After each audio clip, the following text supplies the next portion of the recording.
नमस्ते हजुरहरुलाई हाम्रो चुलामा स्वागत छ।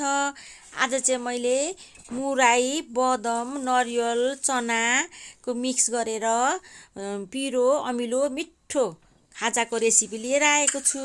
हजुरहरुले सुरुदेखि अन्त्यसम्म हेरेर साथ दिनुहुन्छ भन्ने आशा गर्दछु। अब बनाउनको लागि त सुरुमा भुजा चाहिन्छ। मैले भुजा चाहिँ सानो भाँडाले एक भाँडा लिएको छु। हजुरहरुले आफ्नो आवश्यकता अनुसार लिन सक्नुहुन्छ। चना, बदम काँचो, नरिवल मसिनो काटेको पातलो पारेर लिएको छु।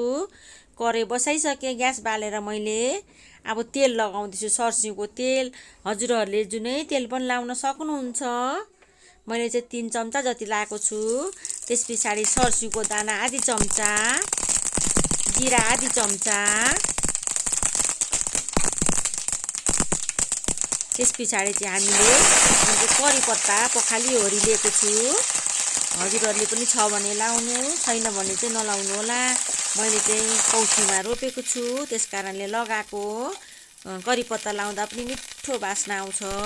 हाम्रो स्वास्थ्यको लागि पनि धेरै लाभदायक छ करी पत्ता। अब यो चाहिँ काँचो बदम मैले सानो कचौराले 1 कचौरा लिएको छु। अब मजाले हामीले भुट्नु पर्छ बदमलाई पनि। भुटेपछि चाहिँ मिठो हुन्छ भुटेको बदम। यसरी सुरुमा चाहिँ बदमलाई भुट्नु पर्छ।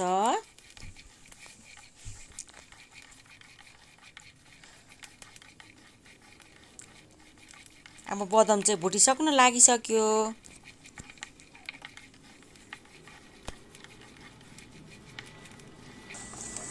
धेरै टाइम लाग्दैन, थोरै टाइममै हाम्रो खाजा तयारी हुन्छ यसरी भुजाको।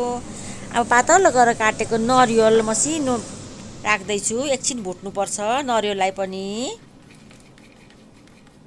भुटेको नरिवल पनि मिठो हुन्छ।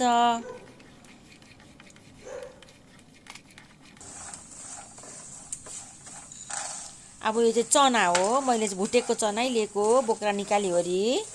चना पनि 1 कचौरै राखेको छु। अब चना राखेर पनि हामीले एकैछिन भुट्नुपर्छ।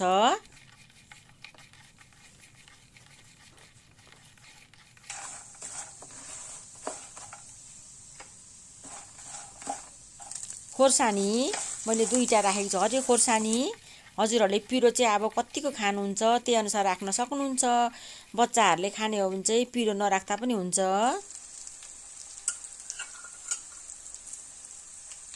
यो चाहिँ धनिया मैले भुटेर सिलौटामा पिसेको, अलि मसिनो पारेको छुइनँ, 1 चम्चा। सोप पनि मैले अलिअलि भुटेर पिसेको सिलौटामा, 1 चम्चा। मिठो स्वाद दिन्छ सोपले पनि, मिठो स्वाद आउँछ। बेसार आधी चम्चा, कश्मिरी धुलो खोर्सानी आधी चम्चा,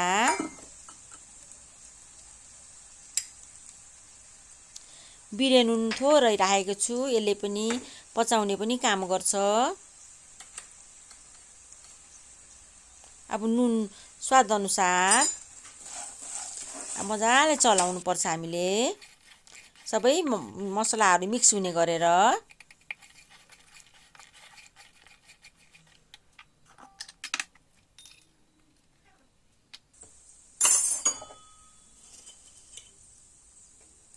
यो चाहिँ मैले काल्पी मिश्री पिसेको लागेको 1 चम्चा।